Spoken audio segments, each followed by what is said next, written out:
março de 1211. Era filho de Dom Afonso Henriques e de Dona Mafalda de Saboia. Subiu ao trono em dezembro de 1185, muito embora tenha começado a governar o reino, primeiro junto do seu pai e depois praticamente sozinho desde 1170. Chamaram-lhe o povoador pelo extraordinário empenho que pôs no povoamento e arroteamento da terra portuguesa.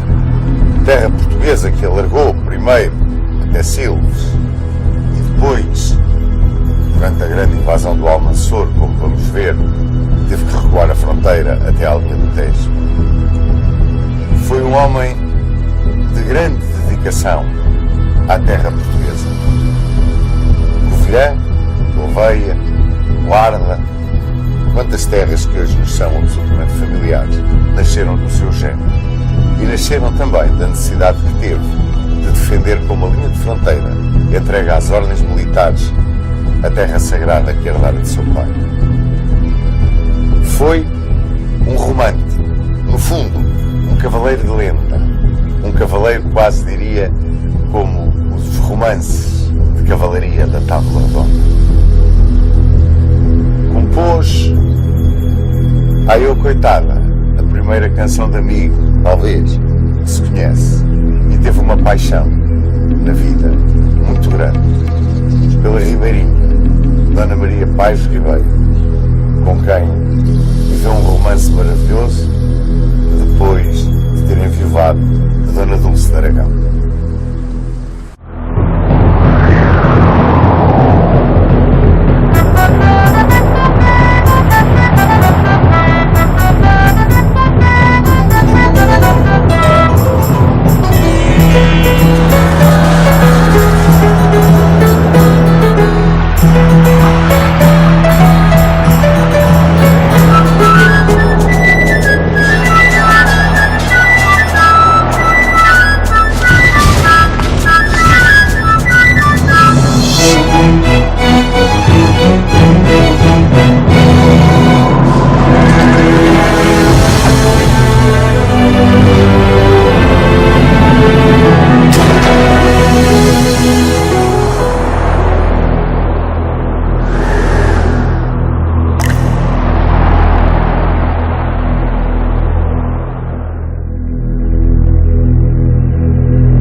Quando, em 9 de dezembro de 1185, 3 dias depois da morte de seu pai, Dom Sancho I fez a sua entrada solene em Coimbra, como segundo rei de Portugal, há já bem 14 anos que ele governava de facto o reino.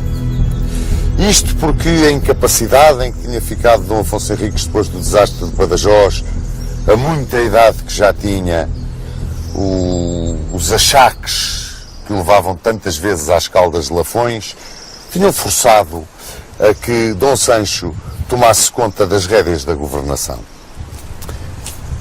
De qualquer forma, quando desde muito novo Dom Afonso Henriques o fez participar na administração do reino, seguia uma linha muito comum nas monarquias peninsulares de então e que vinha numa tradição desde as monarquias asturianas e leonesa, de dar ao sucessor do rei a força e o prestígio àquém e além fronteiras, para que depois fosse mais facilmente aceitado por súbditos e por vizinhos. Não só estes aspectos pesavam na balança para as decisões reais de Dom Afonso Henriques, mas também o próprio teor da Bula Manifestis Probatum, de 23 de maio de 1179, em que expressamente estava definido que se reconhecia a realeza de Dom Afonso Henriques, confirmava-se a realeza de Dom Afonso Henriques, a ele e aos seus sucessores, e com a confirmação dessa dignidade real, a posse de todas as terras conquistadas ao infiel.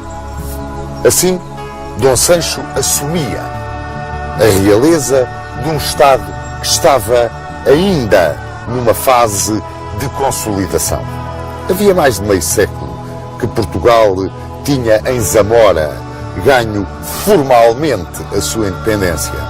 Eu digo formalmente porque foi quando realmente no panorama peninsular o rei de Portugal foi reconhecido como igual aos demais. E as estruturas em que assentava o governo, essas estavam perfeitamente definidas. O rei consubstanciava o Estado. O Estado ganhava em solidariedade, em espírito de independência, até, eu quase que diria, num espírito quase de uma nacionalidade nascente, em que aqueles que habitavam aquém da fronteira começavam a sentir que além da fronteira estava o estrangeiro. Além da fronteira não pertencia à Grei. A Grei era aquém da fronteira. Começavam, portanto, a criar-se aquelas raízes que são intimamente ligadas à própria natureza do Estado. Sobre este Estado e em toda a sua extensão, a autoridade real que o rei consubstanciava transmitia-se através dos ricos homens, através dos senhores comarcãos e através dos condes fronteiros, aqueles que controlavam, dominavam nas fronteiras. Apoiando o rei, havia duas instituições. Uma, a Cura Régia, onde se juntavam os magnates, os grandes do reino e toda aquele conjunto de funcionários seculares ou eclesiásticos que diretamente serviam o rei. Depois tinha ele uma espécie de um conselho, um conselho real, que era constituído pelo alferes-mor, que comandava o exército no caso do rei não estar presente, por um mordomo-mor, que era, esse mordomo-mor era a principal figura deste conselho, por um vedor da Casa Real e pelo chanceler. O chanceler que era o guarda dos selos e o notário. E é curioso que, quer no reinado de Dom Afonso Henriques, quer no de Dom Sancho I, quer depois, mas nestes dois, o chanceler teve um peso tremendo nas decisões do rei. Era quase que uma eminência parda, um conselheiro que lhe indicava os caminhos da política, como foi o caso de Mestre Alberto e do grande chanceler Julião. Bom, esta era a organização de um Estado que, de uma forma incipiente no primeiro reinado, se tinha ido cada vez mais agarrando à terra que ia conquistando. Que fronteiras herdou Dom Sancho I? As fronteiras não estavam bem definidas, salvo ao longo do Rio Minho, que separava Portugal do reino de Leão e da Galiza. Esse Rio Minho tinha sido fortificado no tempo de Dom Afonso Henriques com Monção e Melgaço. Era agora a vez de Dom Sancho I criar e povoar Valença do Minho. E a fronteira corria no Rio Minho mais ou menos como corre hoje. Infletia depois para vir por Bragança e Miranda, cair para sul e chegar pelos alcantilados do Douro e do Coa até ao Elga. Aí existiam Pinhel, Sortelha, Sabugal, que controlavam essa zona de fronteira. Depois era um espaço mais ou menos aberto. Entrava-se na zona da Beira Baixa, caminhava-se para o Val do Tejo, para a Extremadura, e aí começava o choque com o inimigo muçulmano. Aí era o campo de batalha, ou pelo menos o campo de batalha prioritário, e tudo era perfeitamente indefinido. A fronteira com o muçulmano era uma primeira prioridade de defesa, mas a fronteira com o leonês também era, e esta também não era bem definida. Se nós formos ver como era a fronteira com o leonês, era constituída por uma série de castelos, separados uns dos outros a uma certa distância. Depois, entre Portugal e Leão, havia uma terra de ninguém. E do outro lado, controlado, comandados pelos tenentes, pelos governadores dos castelos que defendiam a soberania leonesa, estendia-se também a linha de castelos de Leão. As populações de um lado e do outro, que se tinham mantido em paz, unidas, durante o tempo do Imperador das Espanhas, agora, com a independência de Portugal, com o Reino de Leão, degladiavam-se, batiam-se frequentemente, mesmo quando os seus soberanos estavam em paz.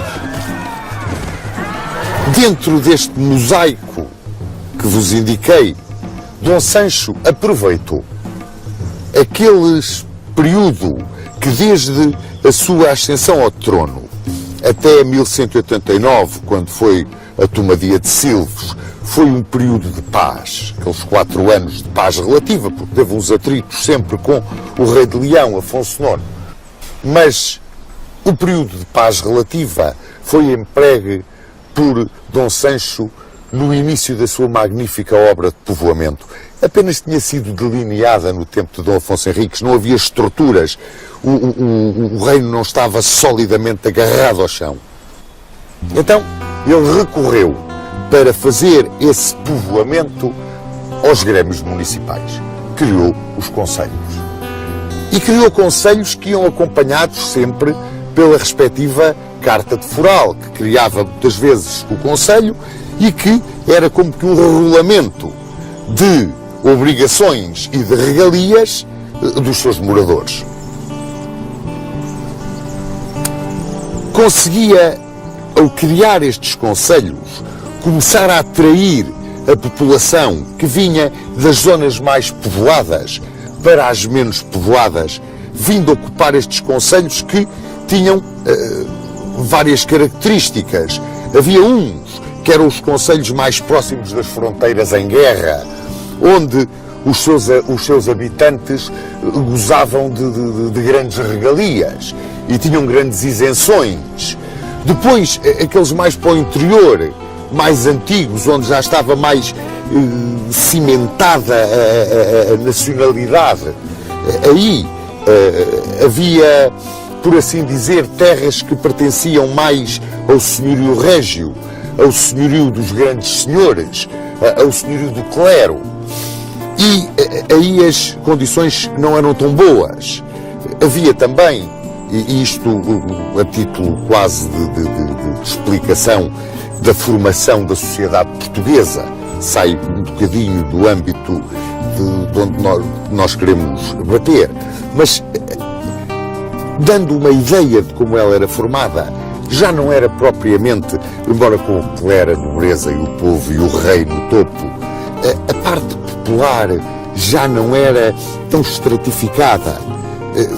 A existência dos homens livres, pela própria natureza da formação de Portugal, a existência dos homens livres, dos semiservos, era mais diluída. O homem livre, aquilo que se chamava o vilão, até por questões de defesa, era mais abrangente. Muito embora, pois, os escravos mouros existiam, claro. Mas estes homens livres que trabalhavam na terra dos senhores e eram pagos ou com uma parte substancial do seu trabalho, do trabalho que dedicavam à terra, eram pagos com parte desse trabalho, eram os tais enfiteutas, ou então recebiam em dinheiro o seu trabalho, eram os assalariados, recebiam o seu soldo. Estes homens constituíam grande parte da força militar do reino. Curiosamente, o estabelecimento do povoamento do reino por Dom Sancho permitiu que em Portugal aqueles que trabalhavam a terra eram aqueles que a defendiam. O bendito chão sagrado da pátria era arroteado pelos mesmos que o defendiam. Isto foi resultado até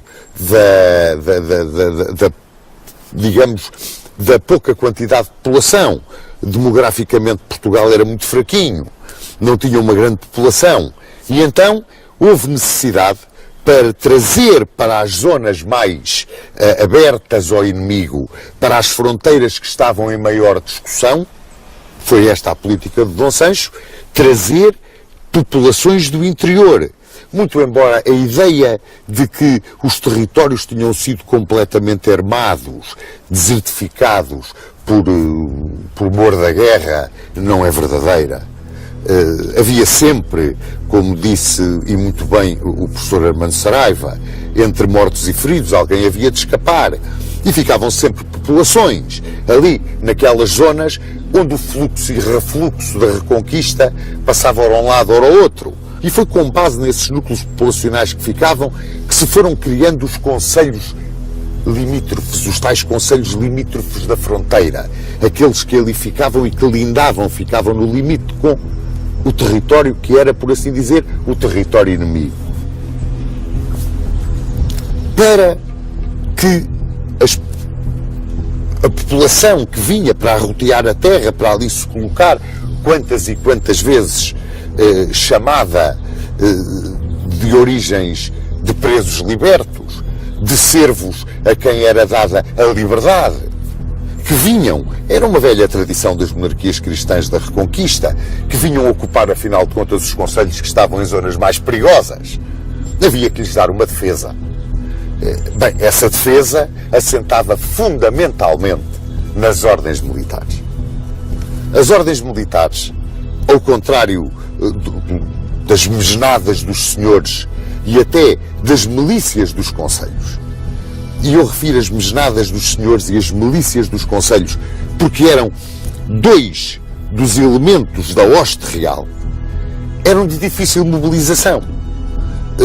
Além do mais, as milícias dos concelhos, que eram formadas pelos vilãos, aqueles que tinham mais capacidade e podiam ter cavalo e podiam ter muitas armas, e os cavaleiros vilãos, a peonagem, os mais pobres do concelho, homens livres, que davam com o seu serviço militar o seu contributo ao engrandecimento da monarquia e à sua segurança, juntamente com os vilãos, não eram pagos, não recebiam soldo.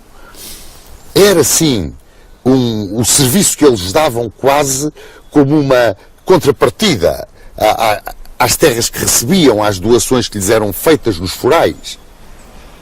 Mas a sua mobilização também era difícil e, sobretudo, porque vinha expresso nos forais, eram obrigados a servir militarmente durante umas quantas semanas por ano, depois não. De maneira que as ordens militares, que eram uma milícia permanente, sujeita a uma disciplina férrea, sempre disponível, eram a grande força de que o rei podia socorrer-se naquele momento do choque com o inimigo ou na segurança daqueles que lhe trabalhavam e faziam prosperar a terra. Porque quanto mais prosperava a terra, mais pessoas para lá vinham, para esses concelhos. E quanto mais pessoas vinham para esses concelhos, maior era a sua milícia. Se maior era a sua milícia, maior era a defesa. E o país deixava de ter a população concentrada naquilo que era o velho Portugal imediatamente saído do condado e começava-se a espreiar pelo novo Portugal que se ia conquistando. As ordens militares a que Dom Sancho recorreu foram, primeiro do que tudo e do que todas, a Ordem do Templo. A Ordem do Templo, sediada já então aqui em Tomar, tinha recebido inúmeras doações. Doações que a obrigavam a agarrar-se à terra com as suas milícias, apoiar as populações que aqui estavam, defendê-las, ajudá-las no arroteamento da terra e vigiar. Eram uns fronteiros que apoiavam o trabalho. Estes templários receberam várias doações, como vos disse, pois Zézer e Daná Velha, Tomar, Almorol, Ega. Eram uma milícia com um espírito muito especial e um carisma muito especial, como vamos ver dentro em pouco. Outra das milícias que Dom Sancho I muito acarinhou foi a de Santiago de Espada. Os espatários de Santiago para aqui vieram em 1170 para Portugal. A esses dou-lhes Palmela, dou-lhes Almada, a Arruda. Outra das milícias, a milícia de Calatrava. A milícia de Calatrava, que um dia havia de ser a Ordem da Viz. Receberam de Dom Afonso Henriques Évora e Dom Sancho I deu-lhes Jurumanha, dava-lhes o serem os fronteiros do Alentejo. Mas também lhes deu terras em Mafra, em Santarém, em Lisboa. A mais velha de todas as ordens militares, a mais antiga, era a Ordem de São João do Hospital. Os hospitalários, aquela que com o andar do tempo foi a Ordem de Malta. Esses receberam terras no concelho de Mação e terras onde fizeram o castelo de Belver. Eram uma ordem que tinha também, como depois vamos ver, um espírito muito especial, um carisma muito especial. Temos assim, com base nas ordens militares, nos grêmios concelhios, no incremento do município, nos braços que trabalhavam a terra e que defendiam a grei, Dom Sancho conseguiu agarrar as raízes que serviram para que crescesse a árvore da nacionalidade portuguesa. Foi grande a obra de Dom Sancho. Foi verdadeiramente extraordinária e devemos-lhe muito da identificação que o povo português sempre teve com a sua terra. E mais, a grande união que houve entre a instituição municipal e a coroa. Essa grande união entre a instituição municipal e a coroa, que permitiu à coroa, com base no povo, controlar e estar sempre por cima, ou quase sempre na história de Portugal, do clero e da nobreza, foi um elemento fundamental para a identificação e a manutenção da independência nacional.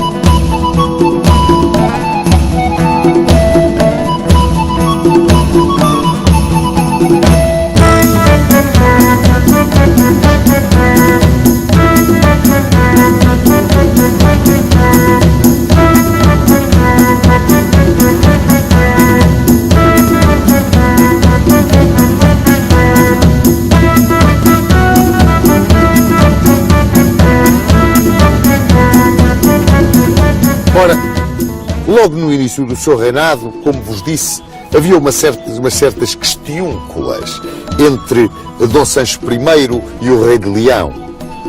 Este rei de Leão era Afonso IX, que acabou por ser genro de Dom Sancho I, ao casar com a infanta Dona Teresa. Dom Sancho I era casado, como muito bem se lembram, casou em 1174, com Dona Dulce de Aragão.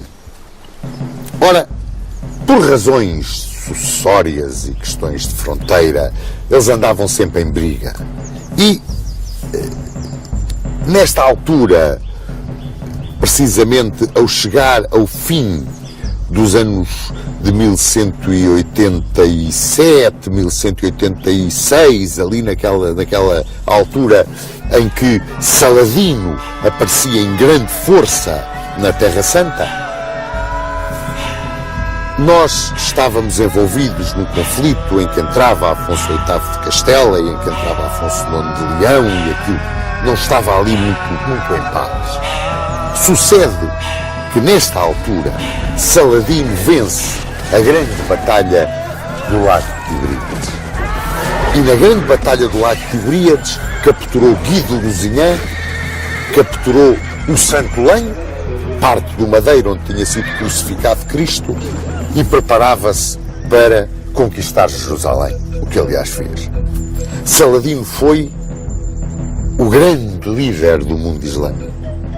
Saladino foi, além de um extraordinário general, um homem com uma capacidade diplomática e uma gestão política invulgar, não só no seu tempo, em toda a história. Esta vitória de Saladino alarmou e lançou o horror no mundo cristão.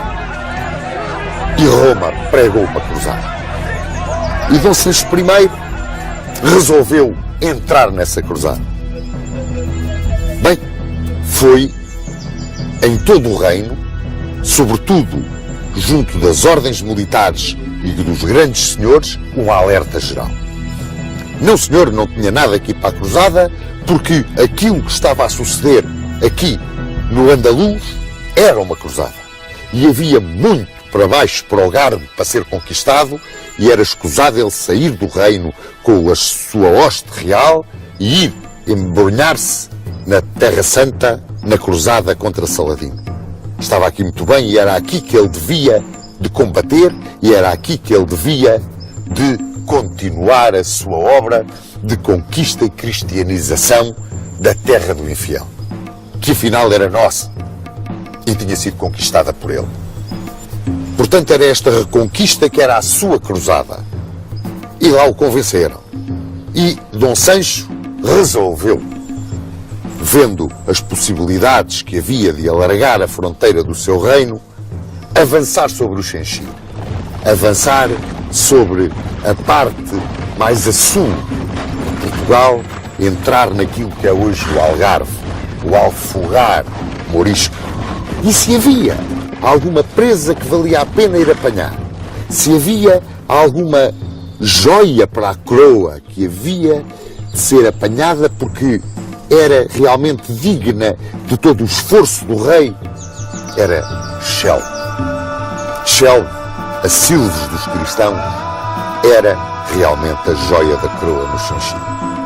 Dizem os cronistas que era uma cidade magnífica, não só por aquilo que produzia em frutas e vinhos e que eram conhecidos por toda a Europa, em exportações extraordinárias, mas pelos seus jardins, pelas fortunas que albergava. Todos os grandes senhores daquela região do Garbo ali tinham as suas casas. Tinha mulheres magníficas, tinha tesouros extraordinários e depois, é claro, engrandeciam tudo aquilo e tornava-se numa lenda, tornava-se em qualquer coisa que era uma miragem, que eles queriam conquistar para ficarem e para saquearem. E por ficarem e saquearem, é nessa altura que passa na costa portuguesa uma esquadra de cruzados. Eram os primeiros que respondiam aos apelos de Roma para a cruzada contra Saladino. Eram dinamarqueses, alemães, belgas, vinham comandados por Knut da Dinamarca, por Ludwig da Turíngia e, se não me engano, pelo Conde de Brenne. Eram os seus três comandantes. Convenceu-os Dom Sancho a tomarem Silves com ele. E eles aceitaram. Estávamos no verão de 1189 e avançou-se sobre o Algarve.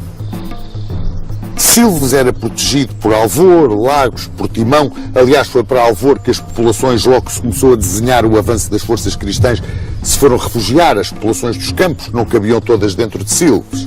Portimão foi a primeira a ser atacada e caiu sem grande resistência. Abria-se o Xenchir. Chegava-se a um trato. Como é que ia ser a distribuição da presa? E aquilo que os homens do Norte queriam, pois era o saque. Era o saque indiscriminado. Então Sancho, pois, teve que aceitar que ele, sim senhor, pois, saqueavam Silves depois de Silves cair. O problema estava em tomar Silves. Os cruzados traziam uma arma nova para bater os muros de Jerusalém, os muros das praças da Palestina. O ouriço era uma espécie de um guindaste com um vai e vem, bolas com bicos que batiam contra as paredes das fortalezas, contra os muros das fortalezas. E usaram os ouriços em Silves, como nós usamos as nossas catapultas, estopa a arder para dentro dos muros, um cerco horroroso, assaltos com escadas, uma resistência heroica por parte dos sitiados, um combate sem tréguas. Quando um daqueles grandes senhores de Silves saiu para se render, disse que a situação dentro dos muros era desesperada, a sede era horrível. As descrições do que se passava dentro de Silves ainda hoje comovem. Disse também que a última defesa de Silves seria a coraça da cidadela. E isso deu um ânimo extraordinário aos cruzados, porque havia a possibilidade de virem forças da Andaluzia socorrer Silves, tal era a importância de Silves. Dom Sancho teve mesmo para abandonar o cerco, mas os cruzados é que não deixaram, eles queriam o saque. Começou-se na terrível guerra de Minas e contra Minas. Por baixo do chão, por baixo das muralhas, minava-se para encher aquilo com lenha e matérias inflamáveis e ver-se puxando fogo, caíam os muros. E foi o que sucedeu. Por brecha aberta na muralha, os cruzados entraram dentro de Silves e Silves rendeu-se. Era o dia 3 de setembro de 1189. E esta data marca o início do saque da cidade. E foi de tal forma horroroso o saque da cidade que, mesmo correndo o risco de entrar em litígio com os seus aliados, Dom Sancho teve que pôr correr. Lá entregaram os cruzados a cidade ao rei português, o que foi um lenitivo para os pobres dos mouros, que estavam completamente desvairados, de pavor de verem as suas famílias trucidadas, as suas mulheres violadas. Uma coisa indescritível. E, curiosamente, várias praças algarvias foram-se entregando. E toda aquela linha de Sines, Faro, Albufeira, foi-se entregando ao rei português. E, de repente, quase todo o Algarve estava na sua mão. Sucede que, ao mesmo tempo que Dom Sancho avançava sobre Silves e travava o seu combate em Silves, Afonso VIII de Castela entrava no Andaluz e conquistava também várias praças. E isso foi um grito de alerta em Marrocos. Era então ali o emir Almansor, o Vitorioso, um dos grandes generais almohadas. E Almansor decidiu pregar a Guerra Santa e vir ao Andaluz. Desembarcou em Tarifa, dividiu o seu exército, parte para ir contra aquilo que era de Afonso VIII, parte para vir contra Portugal, entrega a parte para vir contra Portugal ao seu irmão Mohamed Yacoub, e ele entrou em Portugal. Sitiou logo Silves, assaltou Évora, entrou pela linha do Tejo, evitou Santarém, passou Torres Novas à espada e, no fim do verão, princípio do outono de 1190, estava aqui, diante dos muros de Tomar. A ordem tinha vindo para aqui trazida pelo seu mestre, que era mestre nos Três Reinos, Gualdim Pais, em 1160. Gualdim Pais era um dos homens que Dom Afonso Henriques mais admirava. Armou o cavaleiro no campo de batalha de Ourique e foi recebido templário pelo grão-mestre Bertrand de Blanchefort na brecha aberta em Ascalona. Teve uma carreira militar e eclesiástica ilustríssima. Ele era cavaleiro professo. Os templários tinham os cavaleiros professos, que eram aqueles que podiam ascender aos seus altos postos e que tinham os 3 votos: castidade, obediência e pobreza. E Gualdim Pais era um desses monges guerreiros. Ele aqui estava, mestre dos 3 reinos, Portugal, Leão e Castela, e tinha aqui o seu mestrado em Tomar. E aqui foi cercado. E aqui se defendeu como um leão. O cerco posto pelos almohadas foi épico.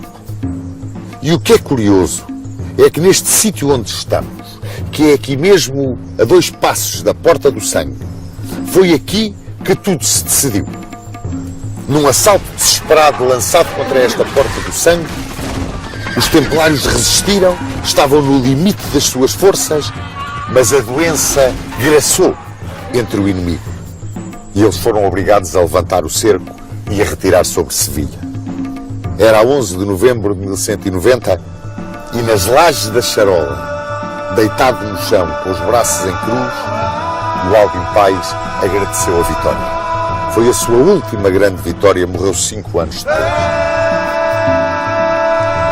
Ao mesmo tempo em que isto sucedia, outra esquadra de cruzados passa pela costa portuguesa e vai a Silves. Eram cruzados ingleses. Silves estava cercado, como vos disse. Levantou-se o cerco de Silves à pressa e os cruzados ingleses navegaram para Lisboa. Bom, e a entrada deles em Lisboa foi qualquer coisa de mirabolante. Era aquilo que nós podemos chamar um bando de arruaceiros armado. E tantas malfeitorias fizeram, tantos desacatos arranjaram, que entraram em guerra com a pacífica população lisboeta, ao ponto do próprio rei de Inglaterra verberar o comportamento dos seus vassalos e Dom Sancho I, capturando 600 deles armados, pôde exigir que abandonassem o território português. A saída dos cruzados, o cansaço das tropas, o disseminar agora de uma população que procurava ir para o Xanxir, ir lá para baixo, para onde é agora o sul do Alentejo e o Algarve, levou a que Almansor, com esse dispersar de forças dos cristãos, voltasse à casa.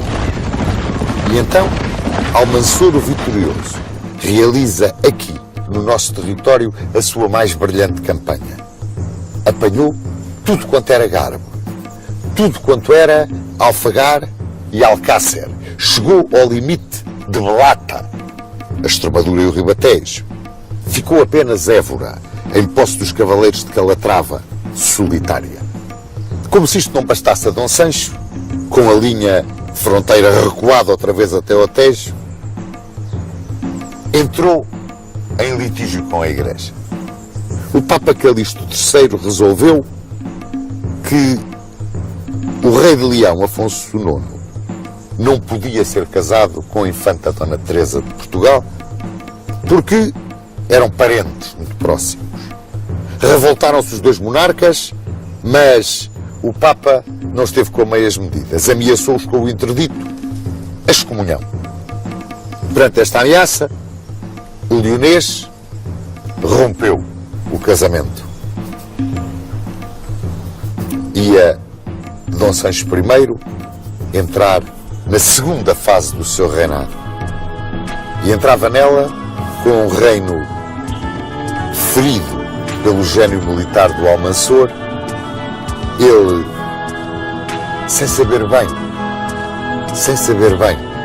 como é que ia ser o seu relacionamento com a Igreja, mas absolutamente decidido a continuar a sua obra de fortificação da fronteira e, sobretudo, de povoamento, de criação de riqueza do reino que tinha herdado e que, afinal de contas, também sonhava alargar.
o poder almohade no Garbe,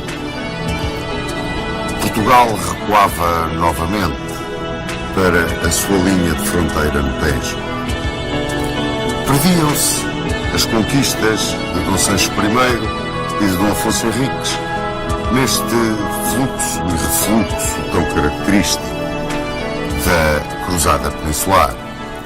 E em toda a província de Alcácer, apenas Évora ficava como uma ilha ocupada pelos cavaleiros de Calatrava num imenso mar de Moirama. O Garbe era uma das partes do Andaluz. O Andaluz era toda a península, como muito bem sabem, e estava dividido entre as províncias: o Alfagar, que é o Algarve, o Alcácer, que é o Alentejo, e Belata, que era a Extremadura e parte do Ribatejo. Ficava assim Dom Sancho I agarrado a essa linha do Tejo como fronteira que o separava da reconquista do Almanzor. E decidiu voltar-se para o interior do reino. Sabia bem Dom Sancho I que todas as conquistas conseguidas por seu pai e até por ele não tinham uma base sólida. Porque não havia um plano de apoio à conquista e ao povoamento e desenvolvimento que devia de acompanhar essa conquista para que a mesma não fosse frutífera. Todas as conquistas tiveram por base a fortuna militar, muitas vezes um auxílio estrangeiro, na maior parte das vezes a exploração atempada das dissensões que existiam, primeiro entre os almorávidas e depois entre os almohadas, que eram os grandes inimigos de Portugal. Assim, Dom Sancho resolveu planear a defesa e organização de Portugal, que não existia até então. A defesa resolveu apoiá-la no Tejo e entregá-la às ordens militares do Templo, Hospital, Santiago de Espada e Calatrava. Assim, fez várias doações. Aos Templários doou terras em Santarém e na Idenha. Aos Espatários, depois doou-lhes o Convento de Santos em Lisboa, terras e a Alcáçova de Santarém. Aos Cavaleiros de Calatrava, Mafra. E aos Cavaleiros do Hospital, terras onde construíram o seu Castelo de Belvedere. Sabia perfeitamente Dom Sancho I que, à sombra das fortalezas e dos mosteiros das ordens militares, conseguia ele estabilizar o povoamento e permitir às populações o arroteamento da terra e a criação da riqueza. E ir assim, estabelecendo um plano de organização das estruturas básicas do Estado para poder consolidar aquilo que, afinal de contas, tinha sido a obra de conquista do seu pai e até a dele.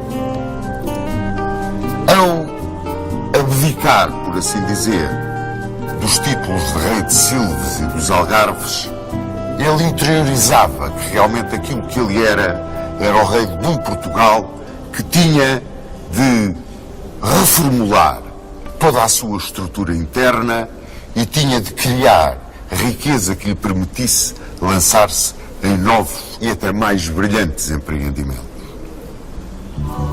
Quando, depois de estabelecer essa cortina defensiva agarrada ao rio, se voltou para o interior do reino, tratou de reedificar castelos, como foi o caso do Castelo de Leiria, de construir outros castelos novos, de, em grandes manchas que estavam desertas, que não estavam devidamente arroteadas, de terras da Extremadura e da Beira Baixa, fixar colonos estrangeiros, a quem deu forais de povoação, para os agarrar à terra e dar nervo, consistência a esse polvilhar de vilas e aldeias os territórios que eram o Reino de Portugal.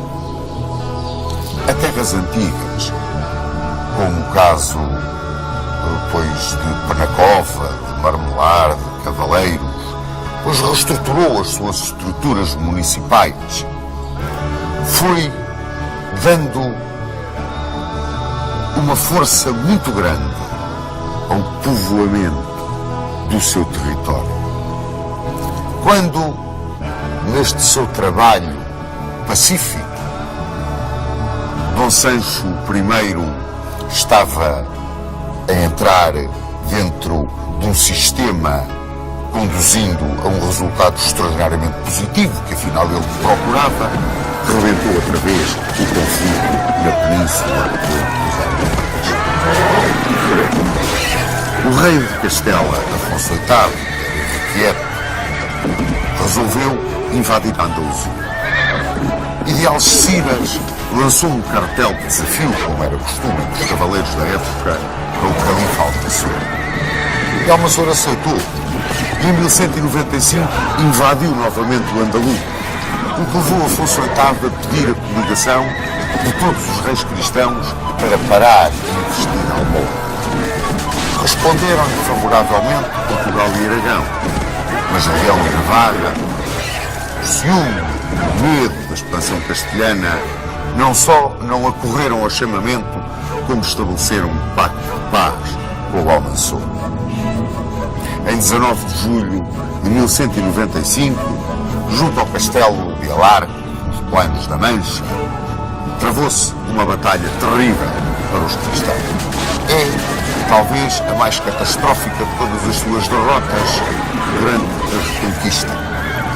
Pese embora a brilhantíssima carga da cavalaria hospitalária de Gonçalo Viegas, que foi o núcleo da representação portuguesa nesse exército aliado, os almohadas, que eram comandados por um renegado cristão, Pedro Fernandes de Castro, conseguiram ali a sua mais brilhante vitória em toda a Guerra da Reconquista.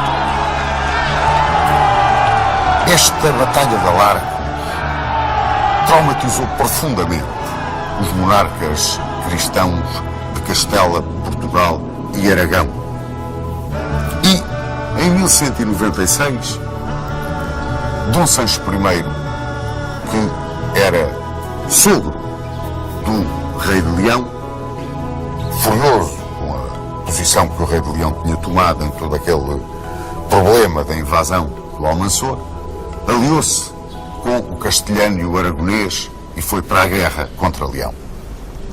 Invadiu a Galiza e conquistou Tui, Lóbios e Pontevedra. E voltou à sua vida de povoador e organizador do reino. Continuou a doar terras à cavalaria das ordens militares, com a ajuda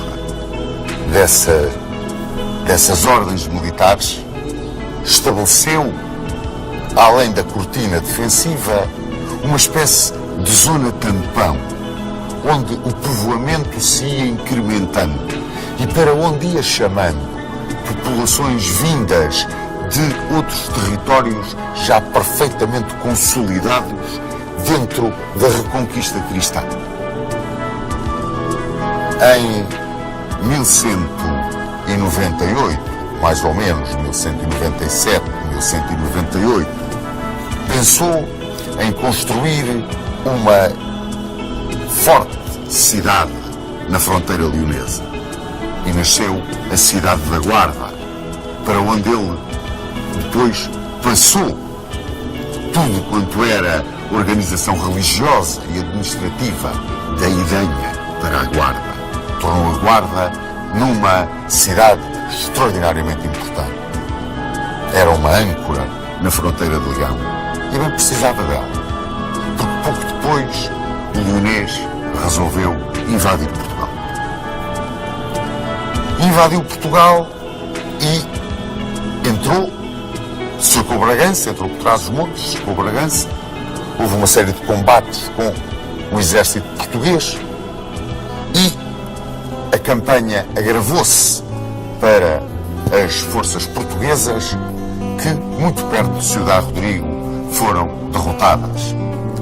O que fez com que Dom Sancho perdesse as praças que tinha conquistado na Galiza. E acabava assim, não só o sonho galego de Dom Sancho I, mas também o sonho galego que ele tinha herdado do Afonso Henriques. Esse sonho, bem se recordam, Afonso Henriques tinha dito para além de mim. Acabava a sua vida de guerreiro e abdicava dos seus sonhos de Além-Minho e Além-Coa para se virar definitivamente aos 45 anos para o interior do seu território.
Os mouros iam abandonando de uma forma pacífica muitas terras no Alentejo. Eles tinham grandes dissensões internas, como bem se recorda, e iam avançando as ordens militares pelos territórios que eles iam desocupando e iam se instalando, e quando se instalavam as ordens militares, instalava-se a população, que à sua sombra queria progredir, desenvolver, arrotear, dar vida.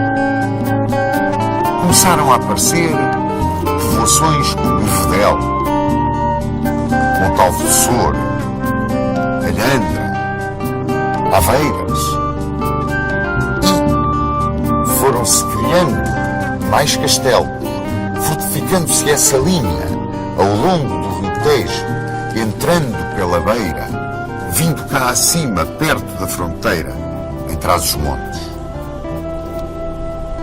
Nesta altura, quando tudo parecia serenar dentro de Portugal, talvez que muito influenciado pelo gênio do seu braço direito, o célebre chanceler Julião, e porque estava farto também da arrogância dos bispos do Porto e de Coimbra e da tentativa de intromissão e centralização da Santa Sé, Dom Sancho I entrou em confronto com o clero. Foi um confronto que durou 2 anos, mas foi um confronto tremendo. Ele tinha várias razões de queixa do bispo do Porto e do bispo de Coimbra, não só das suas prepotências, mas também não se quererem curvar perante a autoridade real. Não aceitavam a supremacia da autoridade real.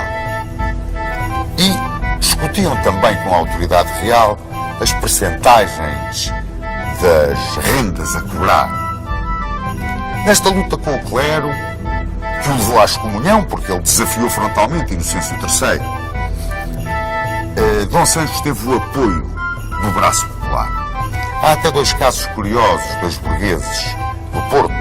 A um chamaram-lhe o feudo Tirou, porque influenciou, apoiou toda a ação do rei, que inclusivamente mandou tropas para prender o bispo do Porto e pôr-lhe um travão à sua prepotência, aos impostos que lançava, às rendas que cobrava. Fez o mesmo com o de Coimbra, mas o de Coimbra não era tão ativo como o do Porto. Também foi apoiado aqui por um burguês chamado João Alvo. Quer o feudo Tirou, quer João Alvo, foram excomungados igualmente.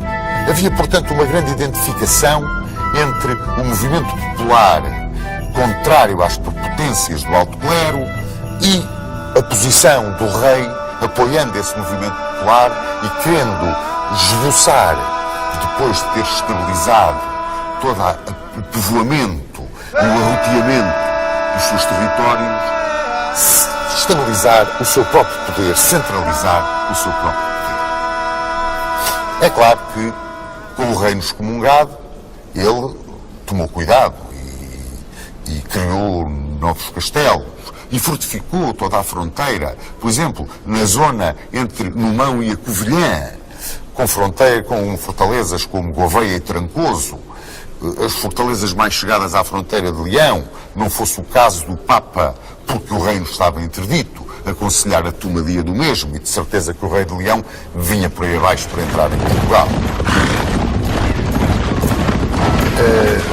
Neste momento do choque com o clero,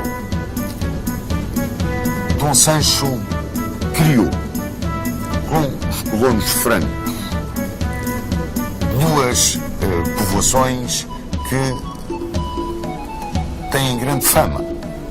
Uma é Vila Franca de Xira e outra é Sesimbra. Portanto, não era só com os seus próprios súbditos, era com aqueles que ficavam, muitas vezes, das expedições dos cruzados que ajudavam à reconquista cristã, à tomada da fortaleza. Reparem, por falar disto, Dom Sancho estava de tal forma empenhado na sua missão pacífica de organizador, povoador e incrementador de um Portugal novo, que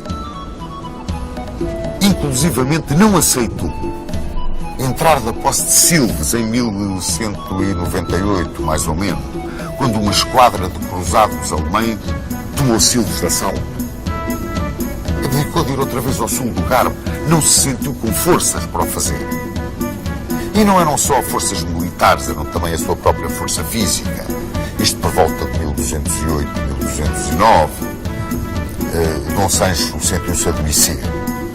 E tal como seu pai procurou um refúgio e procurou um certo alívio dos seus sofrimentos nas Caldas de Lafões, e também se recolhia nos mosteiros, porque ele, estando de mal com Roma, queria estar de bem com a Igreja Portuguesa.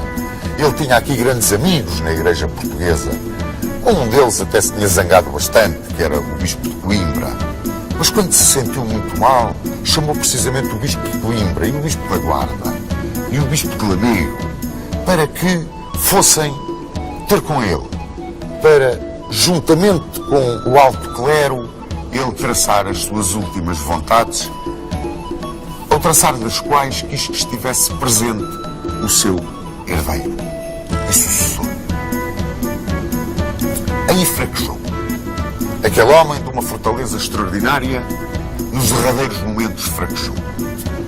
Não só com medo do além, que era uma coisa que naquela altura era muito mais marcante do que hoje, embora hoje também exista, mas quis-se pôr de bem com o clero.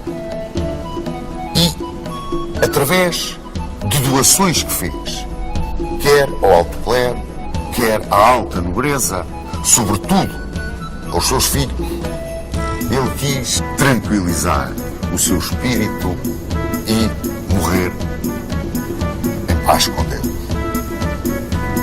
As doações que fez partiram o reino, enfraqueceram completamente o futuro herdeiro da coroa. Mas pior ainda, criaram como que um feudalismo contra o qual, o feudalismo do alto clero, ele tanto se tinha batido. O mais emblemático deste feudalismo, o mais emblemático destas doações, foi as doações que ele fez às suas filhas, às infantas. A Dona Teresa do Montemoro Velho e Esgueira, a Dona Sancha do Alenquer, a Dona Mafalda Aroca e Buarque aos seus filhos, os infantes Dom Pedro e Dom Fernando e o seu bastardo Martim Sanches. Ele doou muito dinheiro, muitos bens, muitas regalias. Foi como que um esvorar, afinal de contas, de toda a sua obra. Até de centralização, ele esvoreou-a. Fez um diluir do poder real, no que foi muito aplaudido pelo alto clero e pela alta nobreza. Deixava uma herança muito dura ao seu filho Dom Afonso, que iria reinar a seguir a ele. O seu filho Dom Afonso, que tão amigo era e tanto ouvia o chanceler Julião. Recolheu-se à Alcobaça, humilhou-se perante o bispo do Porto, ao ponto dos portuenses se voltarem a tornar vassalos do bispo do Porto, e preparou-se para morrer em paz com Deus e com a sua consciência, ao que sucedeu aqui em Coimbra, em fevereiro de 1211. Está sepultado neste mosteiro de Santa Cruz, ao lado de seu pai, o fundador do reino imortal, Dom Afonso Henriques. E este homem, que compôs música, poesia, que foi um extraordinário organizador,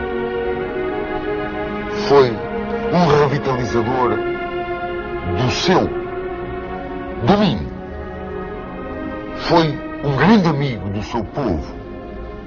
Este homem, que era, no fundo, um romântico, ficou célebre depois de enviuvar Dona Dulce de Aragão, a sua paixão pela Ribeirinha,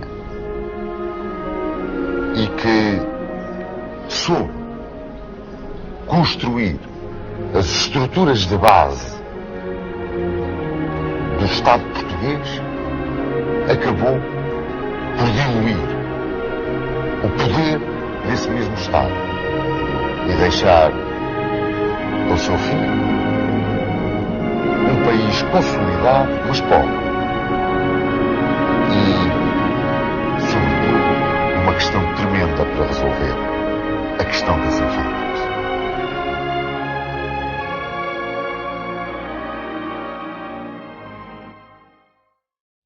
Eu gostava que o Sr. Dom Duarte nos desse a sua opinião sobre o reinado deste homem, muitas vezes muito maltratado, mas Dom Sancho I foi realmente, na sua opinião, o monarca marcante, ou foi o monarca, digamos, quase que viveu na sombra da glória do pai? Ficou um pouco na sombra da glória do pai, isso era inevitável. Por outro lado, eu tenho uma opinião um pouco divergente da maior parte dos historiadores hoje em dia, no sentido em que, se é importante conhecer a verdade histórica dos factos, é também importante não gastarmos tanta energia e tanto tempo a querer desfazer os mitos, sobretudo os mitos positivos, mitos fundacionais do país. Não é? Quando durante séculos se considerou, por exemplo, as Cortes de Lamego como sendo, enfim, o começo no fundo, da democracia portuguesa, da representação do povo português, que tomou ali decisões, e depois vem historiadores a dizer, nunca houve Cortes de Lamego.